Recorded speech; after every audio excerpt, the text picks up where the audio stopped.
अब नारद जी पूछने लगे सनक जी से, भगवत भक्त पुरुषों का क्या लक्षण है, वे कैसा कर्म करते हैं तथा उन्हें कैसे लोक की प्राप्ति होती है, ये सब आप यथार्थ रूप से बताइए।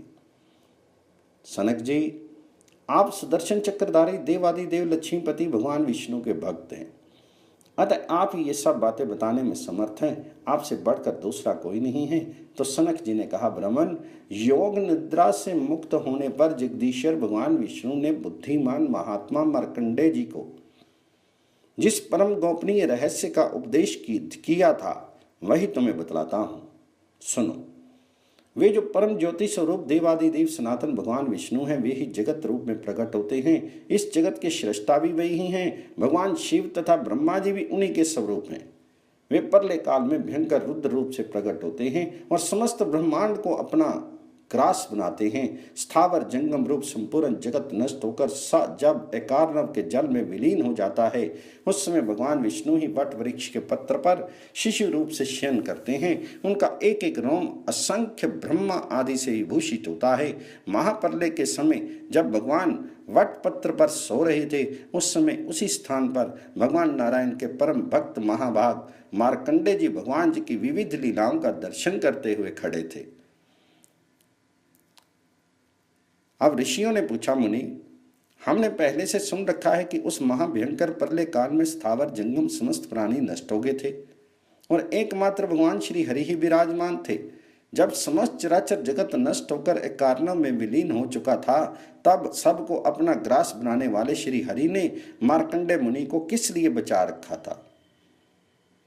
इस विषय को लेकर हमारे मन में बड़ा कौतूहल हो रहा है, अतः इसका निवारण कीजिए।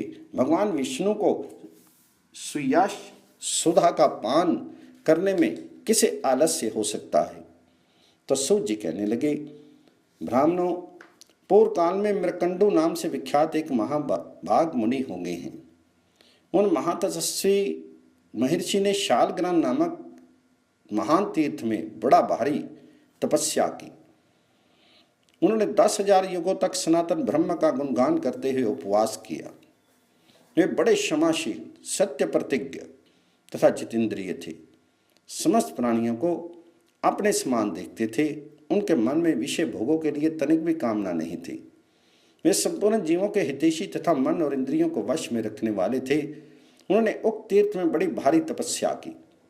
उनकी तपस्या से शंकित होकर इंद्र आदि सब देवता उस समय अना में परमेश्वर भगवान नारायण की शरण में गए। क्षीर सागर के उत्तर तट पर जाकर देवताओं ने देव देवेश्वर जगत गुरु पद्मनाभ का इस प्रकार स्तमन किया। देवता बोले, हे अविनाशी नारायण, हे अनंत, हे शरणागत पालक, हम सब देवता मर्कंड मुनि की तपस्या से भयभीत होकर आपकी शरण में आए हैं। आप हमारी रक्षा कीजिए।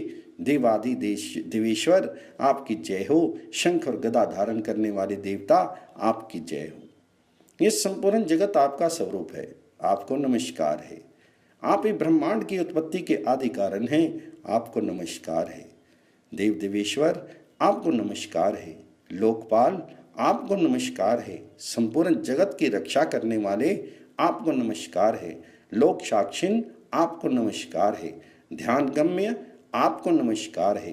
ध्यान के हेतुभूत, ध्यान स्वरूप तथा ध्यान के साक्षी परमेश्वर आपको नमस्कार है। पृथ्वी आदि 5 भूत आपके ही स्वरूप हैं, आपको नमस्कार है। आप चैतन्य रूप हैं, आपको नमस्कार है। आप सबसे श्रेष्ठ हैं, आपको नमस्कार है। आप शुद्ध स्वरूप हैं, निर्गुण हैं तथा गुण रूप हैं, आपको नमस्कार है। निराकार, साकार तथा अनेक रूप धारण करने वाले आपको नमस्कार है।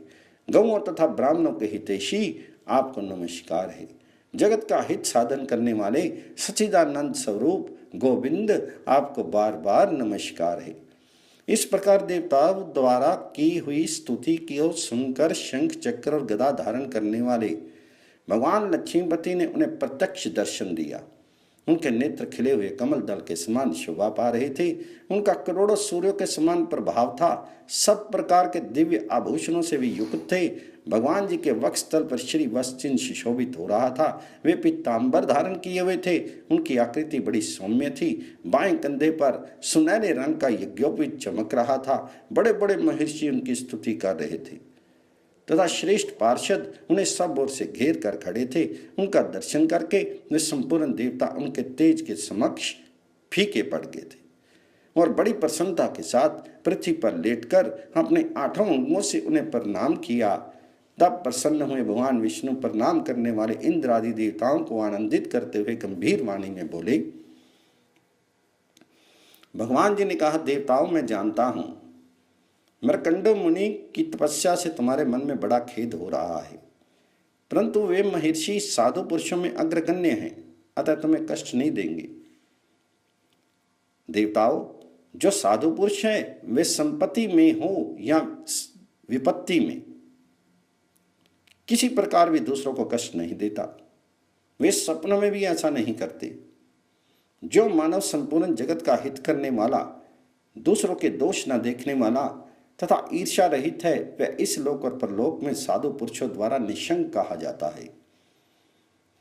शशंक व्यक्ति सदा दुखी रहता है और निशंक पुरुष सुख पाता है। अतः तुम लोग निश्चिंत होकर अपने अपने घर जाओ। मर्कंडो मुनि तुम्हें कोई कष्ट नहीं देंगे, इसके सिवा तुम्हारी रक्षा करने वाला मैं तो हूं ही, अतः सुखपूर्वक विचरो। इस प्रकार अलसी के फूल की भांति श्याम कांति वाले भगवान विष्णु देवताओं को वर देकर उनके देखते देखते वही अंतर ध्यान हो गए। देवताओं का मन प्रसन्न हो गया।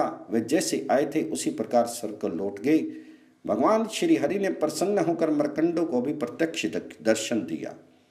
जो स्वयं प्रकाश निरंजन एवं निराकार पर ब्रह्म है, वही अलसी के फूल के समान श्याम सुंदर विग्रह धारण करके प्रकट हो गए।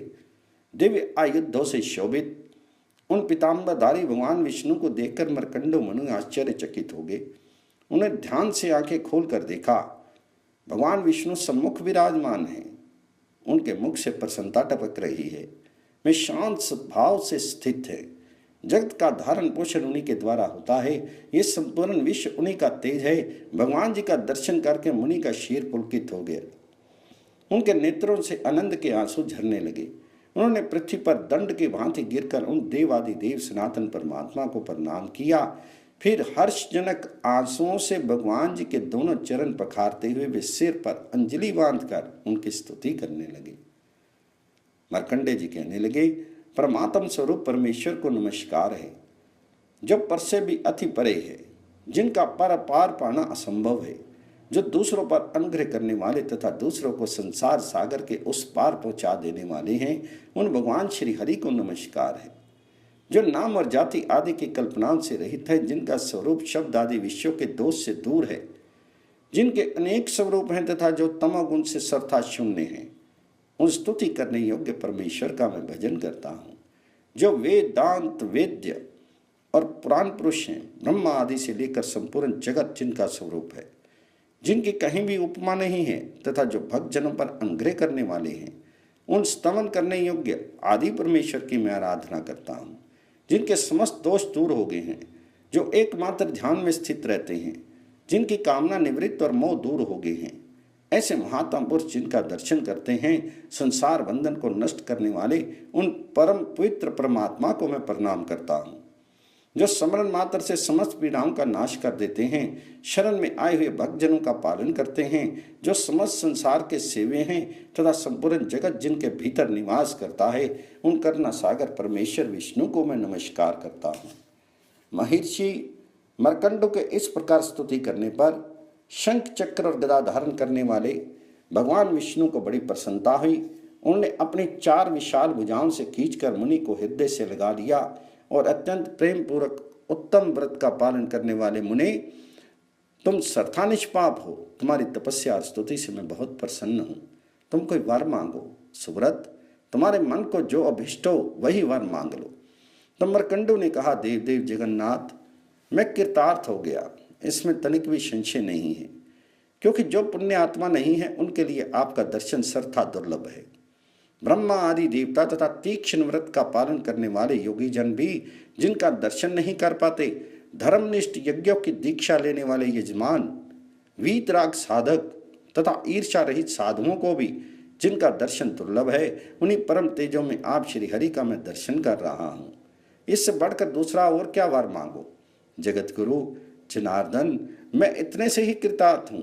अच्युत, महापात की मनुष्य भी आपके नामों का स्मरण करने मात्र से आपके परम पद को प्राप्त कर लेते हैं, फिर जो आपका दर्शन कर लेता है उसके लिए तो कहना ही क्या है। तो भगवान जी बोले, ब्राह्मण, तुमने ठीक कहा है, मैं तुम पर बहुत प्रसन्न हूँ, मेरा दर्शन कदापि व्यर्थ नहीं होगा।